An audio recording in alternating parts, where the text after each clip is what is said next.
តើអ្នកដឹងទេថាស្ត្រី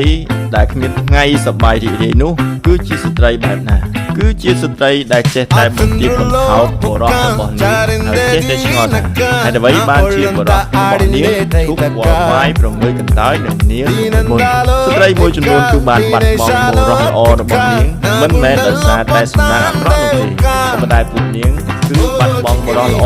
ដោយសារតែអាកប្បកិរិយាចរិតជាតិរបស់ពួកគេក៏នេះឯងប្រសិនបើអ្នកមានទម្លាប់អាក្រក់នេះគឺជាបញ្ហារបស់អ្នកមិនមែនមកពីបុរសហើយបើអ្នកមិនព្រមកែប្រែទម្លាប់នេះទេអ្នកនឹងមិនត្រឹមតែបាត់បង់សេចក្តីស្រឡាញ់ពីដៃគូរបស់អ្នកទេអ្នកនឹងបាត់បង់ការគោរពការឧស្សាហ៍ពីជីវិតហើយទីបំផុតបាត់ទាំងវត្តមានរបស់បុរសដែលជាដៃគូរបស់អ្នកនឹងវាយរកការវាយគ្នាជំនួសឲ្យការនិយាយគ្នាដោយហេតុផល